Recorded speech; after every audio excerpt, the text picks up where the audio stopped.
Sakderenge nglajengaken mirsani video sakjangkepipun, kula aturi kapurih nutul tombol subscribe supados boten ketinggalan video salajengipun. Kagem kemanfaatan video menika, monggo dipun like, komen, lan ugi share. Mugi panjenengan sedaya pinaringan seger waras, bejo donya bejo akhirat, rahayu rahayu rahayu sagung dumadi.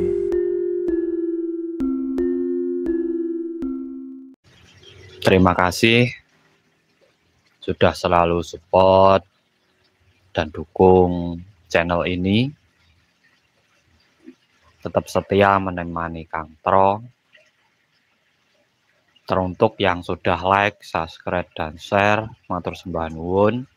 Sehat, sukses buat panjenengan semuanya. Jangan lupa tetap ngopi lagi. Olah pikir. Kita saling berbagi edukasi dan motivasi perjalanan hidup dan juga spiritual. Pada kesempatan kali ini, saya ingin memberi pembahasan yang agak nyeleneh. Mungkin bagi panjenengan ini nyeleneh. Tapi sebenarnya di sini saya ingin mengajak panjenengan kembali ke diri sendiri, memahami diri sendiri, bagaimana kita bisa merubah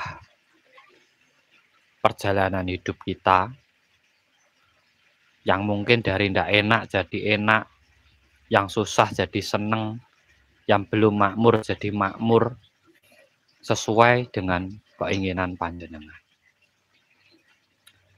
Manusia itu adalah misteri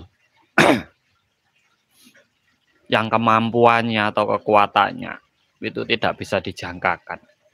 Makanya jalmo tan kena kiniro. Kita itu tidak bisa memprediksi kekuatan seseorang. Dalam diri manusia ada satu titik yang kekuatannya sangat luar biasa. Dan titik tersebut itu mengontrol seluruh pergerakan dalam diri kita, dalam tubuh kita. Bahkan dengan titik tersebut, di saat sampean mampu kembali, sampean bisa melakukan apapun dalam hidup panjenengan.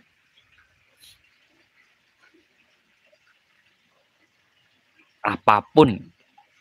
Karena apa? Tidak ada yang mustahil bila Tuhan sudah berkehendak, sudah memberkati.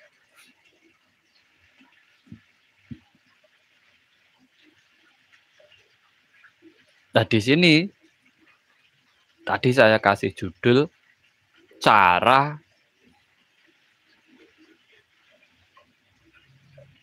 memerintah jin dan setan sesuai dengan keinginan kita. Nah, kebanyakan manusia itu dipengaruhi oleh sifat jin dan setan, amarah dan hawa nafsunya, keinginannya yang berlebihan, daripada dia yang menghandle itu. Dan itu sangat jelas dalam kehidupan kita. Di mana di saat jin dan setan itu menguasai diri manusia, sangat jelas. Bisa kita lihat secara real, nyata dalam kehidupan kita. Contoh, timbulnya dendam, iri dengki, ingin menjatuhkan, menyakiti orang lain, tidak menghargai orang lain.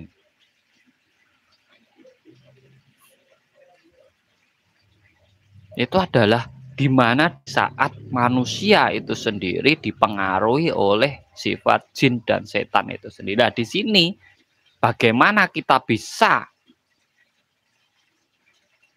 menyuruh jin dan setan dalam diri kita sehingga sesuai dengan kemauan kita, bukan kita mengikuti kemauan jin dan setan tersebut. Bukan kita mengikuti sifat itu, tetapi sifat itulah kita kontrol, kita bawa menjadi sesuatu yang bisa merubah hidup kita. Ini sebenarnya bagian dari meditasi juga. Bagian dari perenungan diri juga. Bagian dari kaji diri juga.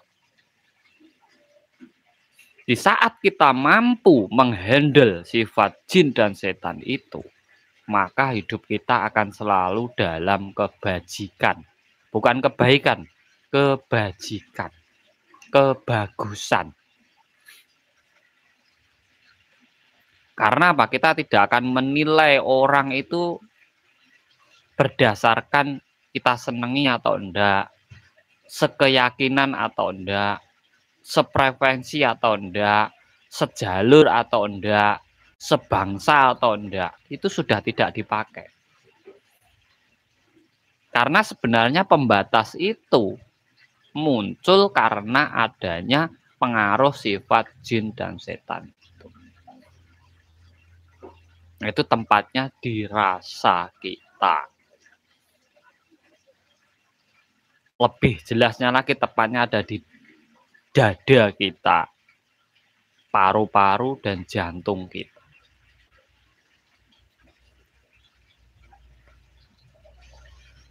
Itu sifat amarah dan alwamah.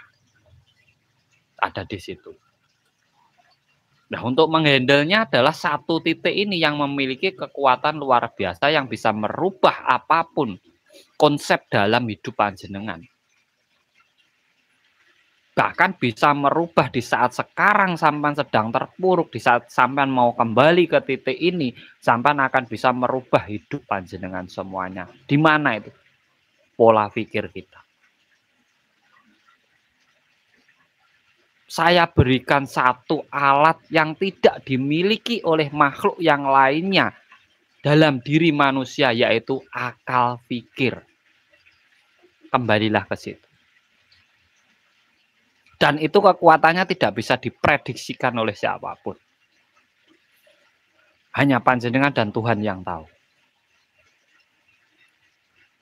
Jadi di saat sampean terpuruk, saat sampean jatuh, daripada sampean mengeluh, lebih baik sampean kembali ke pola pikir panjenengan. Berarti ada yang salah dalam hidup panjenengan. Kembali ke kesadaran diri panjenengan lagi. Di saat sampean memakai ini, sampean akan bisa menghandle ini tadi, amarah dan alwamah ini. Sifat jin dan setan ini bisa sampean handle, bahkan bisa sampean suruh sesuai keinginan dari program pikiran panjenengan sendiri. Ini kalau dalam keilmuannya,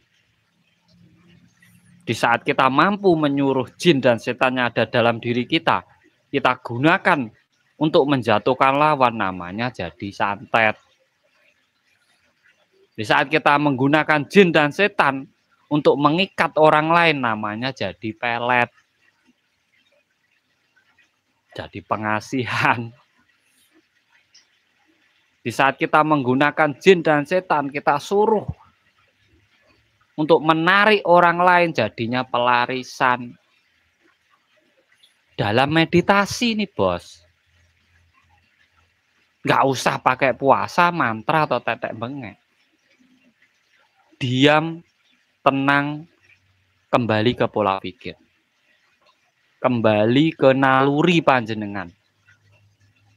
Bisa sampean bisa kembali ke naluri panjenengan, sampean akan bisa menguasai rasa. Bahkan antara mutmainah, alwamah, amarah, supiyah panjenengan bisa sampean kuasai. Di saat sampean mampu menguasai itu, energinya luar biasa. Cuman kebanyakan orang karena mengikuti amarah dan supiyahnya, didorong oleh alwamah yang tinggi, akhirnya menghalalkan segala cara dan lupa mutmainahnya. Sehingga apa? Hidupnya disetel oleh sifat jin dan setan yang ada dalam dirinya sendiri. Sehingga apa? Ya sudah, untuk kesenangannya sendiri, dia melakukan apapun tanpa memikirkan orang lain. Makanya konsep seperti ilmu santet, pakai jin, ngambil jin gini dari gunung mana, Lau atau Alas Purwo atau mana diambil terus untuk nyakiti orang, itu ilmu ndak penting. Ndak ada. Orang-orang yang bisa menyakiti orang lain, contoh ilmu santet itu adalah orang-orang yang sudah bisa memahami dirinya sendiri, yang sudah bisa menaklukkan rasa yang ada dalam dirinya sendiri. Sehingga di saat dia marah, tinggal dia memilih bagaimana. Marahnya ini mau dipakai untuk membalas atau untuk memotivasi dirinya sendiri. Itu pilihannya ada pada dirinya sendiri sebagai pancernya. Jadi jangan sepelekan meditasi. Jangan sekedar meditasi cari ketenangan, meditasi cari ini, cari itu. Kan, meditasi itu adalah di mana kamu menyadari antara dirimu dan Tuhanmu. Di mana kamu bisa memahami dirimu sendiri dulu. Bagaimana kamu bisa kembali ke dirimu sendiri dulu. Bagaimana kamu bisa mengkaji dirimu sendiri dulu. Itu meditasi, bos. Di saat kamu mampu menguasai, mengendalikan dirimu, kamu akan tahu Tuhanmu. Di saat kamu tahu Tuhanmu, sebenarnya semua kebutuhan itu dengan sendirinya, bos. Nah, kita fokus kebutuhannya, bukan fokus ke dirinya. Itu yang salah terkadang. Makanya banyak teori. Meditasi kekayaan, meditasi kerezekian, meditasi bla bla bla bla bla bla. Tapi lupa meditasi mengkaji diri, memahami diri dan Gusti, itu lupa. Sebenarnya kalau kita mau menggali itu dan benar-benar ketemu dengan dirinya dan Gustinya, lah semua itu sudah kita dapatkan secara otomatis. Mau rezeki, mau kesehatan, mau ketenangan, mau semua asalnya dari Gusti. Kalau kita sudah ketemu punjernya atau sumbernya kan enak. Kalau kita dekat dengan sumbernya. Makanya dalam diri manusia ada satu titik yang di situ kekuatannya luar biasa. Bahkan sesuatu yang mustahil pun bisa terwujud. Karena apa? Kun fayakun. Tidak ada yang mustahil bila Tuhan sudah menghendaki. Tetapi di situ juga sampean harus benar-benar mengenali diri sampean dalam renungan sampean, dalam meditasi sampean. Bukan sekedar halusinasi. Bukan tidak paham langsung intuisi atau afirmasi tapi tidak paham. Itu ya percuma sampean. Sesuatu yang tidak dipahami apabila dilakukan juga membingungkan. Lakukan sesuatu yang sudah dipahami, sudah sampean cermati, baru panjenengan jalankan. Di saat sampean jalankan di situ berarti sampean sudah paham tentang keilmuan ini, pasti ada hasilnya. Tetapi kalau dengar saja, baca saja, langsung dijalankan, tidak dipikirkan, tidak dicermati, tidak dipahami, nanti juga membingungkan, akhirnya ujung-ujungnya ya tanya lagi. Makanya jangan lupa ngopi. Karena ngopi ini penting. Orang hidup itu wajib ngopi, ngolah pikir. Jangan hanya mengikuti jin dan setan. Rasa hawa nafsu sampean, amarah sampean, dan ingin sesuatu itu cepat-cepat. Nggak ada yang cepat itu. Semua itu ada prosesnya. Semua itu ada perjalanannya. Nikmati aja perjalanannya. Seperti kita jarum jam itu loh. Nggak bisa sampean kejar. Kalau sampean pengen angka 1, sampean tunggu. Putar dia nanti nyampe angka 1 sendiri kok. Nggak usah dikejar. Kalau kejar sampean ya capek mau muter gitu. Ya sampean tunggu di angka 1 kalau pengen angka 1, nanti jarumnya pas klik gitu. Di angka 1 juga. Makanya kekuatan pikiran itu luar biasa. Titik yang kemampuannya tidak bisa sampean prediksikan dalam diri jenengan itu adalah di akal pikir panjenengan. Itu sebenarnya mata ketiga, itu sebenarnya cakra asna, itu sebenarnya di situ. Bukan melihat hal goib. Percuma sampean bisa ngelihat hantu, kalau beras sampean habis masih teriak, itu percuma. Sampean bisa ngelihat hal-hal goib, tapi anak sampean waktu sekolah ndak punya sangu, sampean masih susah, yo percuma. Sampean mau sakti tapi hidup sampean masih susah, yo percuma. Karena bayar sekolah itu ndak pakai kesaktian, bayar sekolah itu pakainya uang. Beli beras itu ndak pakai kesaktian, pakainya juga uang. Bukan saya mengajarin jenengan semua diukur dengan uang, enggak. Jasmani dan rohani itu harus seimbang. Di saat sampean mendalami keilmuan rohani, jasmani sampean juga harus tercukupi. Kalau enggak seimbang nanti juga akhirnya apa? Benturan. Orang-orang yang belajar spiritual, di saat kebutuhan jasmaninya masih kurang, dia tidak mungkin fokus dalam pelajarannya. Karena apa? Banyak yang dipikirkan. Waduh, istriku udah belanja belum ya? Waduh, sangunya anakku gimana ya? Aduh, angsur aku gimana? Banyak yang dipikirkan, tidak bisa fokus. Makanya kalau ingin belajar sesuatu, mulailah dari dirimu sendiri dulu. Orang yang ingin memakmurkan orang lain kalau dirinya belum makmur ya juga mustahil. Orang pengen membahagiakan orang lain tapi dirinya susah, yo ngerentes. Orang pengen menolong orang lain dirinya aja masih tidak ada yang nolong, yo lucu. Orang pengen mencerahkan orang lain tapi dirinya sendiri masih bundel, yo lucu. Itu ilmu hidup. Di saat sampean memakai satu titik itu, yaitu akal pikir panjenengan, sampean bisa menyuruh jin dan setan ini tergantung untuk jenengan untuk apa. Kalau untuk menyakiti orang lain jadinya santet, menarik orang lain jadinya pengasihan atau pelet. Kalau dijadikan motivasi dalam diri, jadinya nanti adalah program pikiran yang akan membawa sesuai dengan tujuan panjenengan. Karena ini energinya luar biasa, Bos. Energinya sangat luar biasa. Jangan untuk main-main.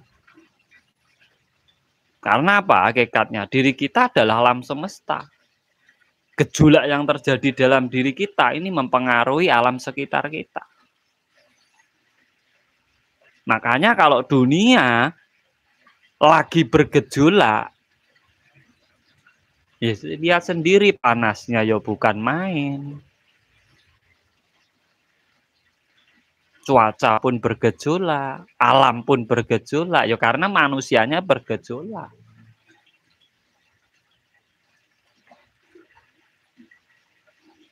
Bukan, jangan disalahkan alam tidak bersahabat. Loh, kalau alam tidak bersahabat sampai tidak makan. Kalau alam tidak bersahabat, kita tidak minum, kita tidak hidup. Nah, alam itu kita mau seperti apa tetap bersahabat. Mereka tidak milah-milih, kita yang milah-milih. Ya karena apa? Kita dipengaruhi jin dan setan ini. Amarah dan supiah ini sesuatu yang berlebih-lebihan. Sampai itu kalau minta 100 dikasih 100. Nanti kalau sudah dapat 100 pengen 200. Tidak sesuai dengan permintaan awal. Itu jadi sesuatu itu berlebih-lebihan. Pengen sesuatu maunya kilat, set langsung sampai. nggak mau menikmati prosesnya, itu ya susah. Makanya cara menyuruh jin dan setan dalam diri kita, yaitu kita gunakan akal pikir kita, karena sumbernya rasa itu ada di pikiran kita. Sampan bisa bilang gula itu manis karena manis itu sudah ada di program pikiran kita. Bukan karena sampan merasakan, enggak. Karena sampan sudah ada di sini. Awalnya sudah ditanamkan di situ bahwa gula itu manis. Tapi di saat sampan lahir itu belum dikasih tahu siapa-siapa, sampan merasakan gula, yo bingung. Gimana rasanya? Enggak tahu sampan sebelum dikasih tahu. Enggak akan pernah tahu. Nah, kesadaran diri itu di saat kita mau kembali ke titik ini. Ini namanya cakra asna, mata ketiga itu ya ini loh. Kesadaran diri. Di saat orang terbuka mata ketiganya, dia tidak akan mudah percaya dengan apa yang dia lihat. Dia tidak akan mudah percaya dengan apa yang dia dengar. Dan dia bisa menjaga gerak tangannya, gerak kakinya. Jangan hanya untuk melihat pocong, kuntilanak, gendruwo. Lah untuk apa? Nggak penting. Kalau sudah lihat pocong terus berasnya banyak gitu, yo ndak.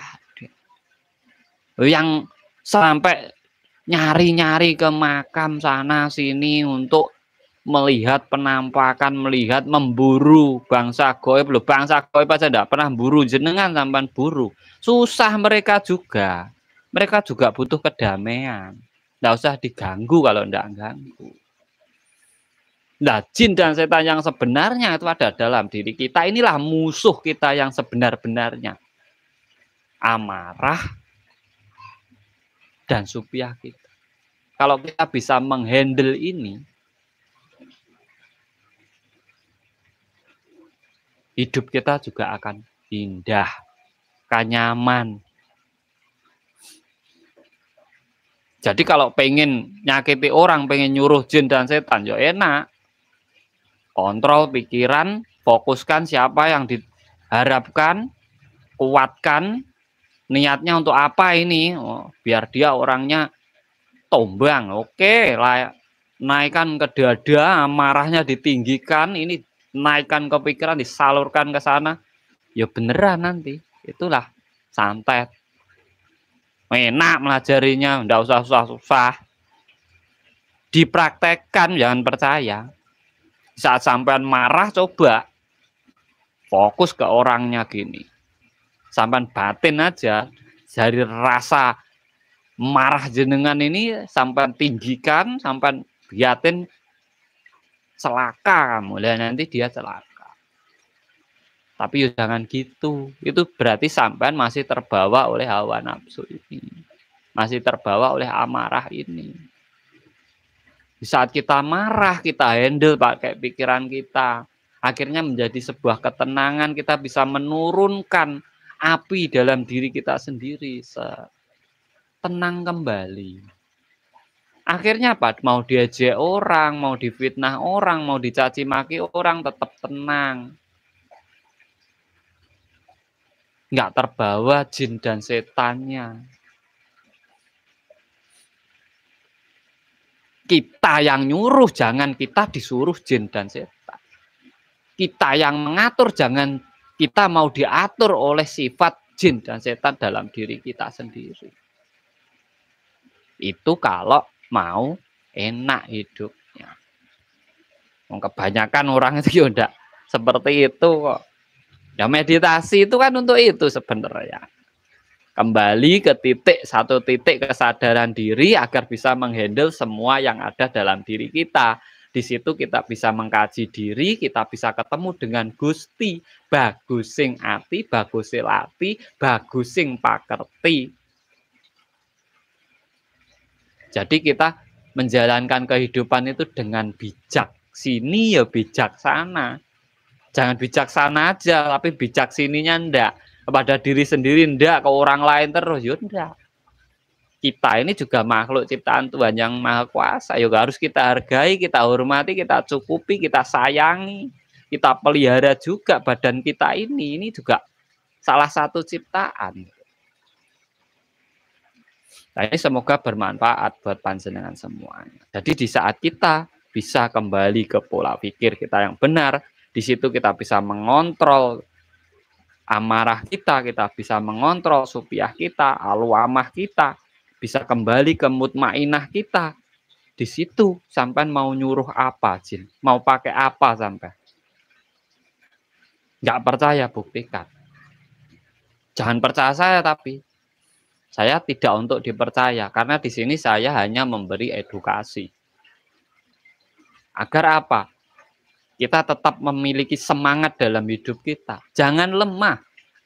Semua sama, semua makhluk ciptaan Tuhan Yang Maha Kuasa. Tidak ada bedanya.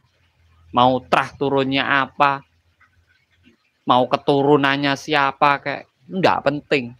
Yang penting di mana di saat dia bisa memperlakukan makhluk lain sebagai makhluk ciptaan Tuhan Yang Maha Kuasa, disitulah akhlak budi pekertinya itu wujud, dan itu yang menjadi ukuran orang hidup, bukan masalah trahnya, bukan masalah keturunannya, tetapi masalah adabnya, budi pekertinya, tingkah lakunya. Dan itu bisa sampean handle dengan ini. Jangan dengan ini. Kalau pakai rasa, sampean akan membatasi. Kalau tidak seneng, tidak sampean kumpuli. Nanti tidak sekeyakinan gitu, sampean jauhi. Tidak pas dengan angan-angan sampean hindari. Karena pakainya ini. Kalau pakainya ini sama-sama makhluk ciptaan Yang Maha Kuasa, ya sampean rahmati, sampean rangkul, baru namanya nyawiji. Di situ kita dekat dengan Gusti kita. Semoga bermanfaat buat panjenengan semuanya. Saya hanya berbagi, ada kurang lebihnya saya mohon maaf yang sebesar-besarnya. Tetap semangat buat semua yang sudah hadir. Sehat, lancar rezekinya, makmur hidupnya, bahagia hidupnya, diwujudkan segala keinginannya, diberkahi oleh alam semesta, dan apapun yang sampean hajatkan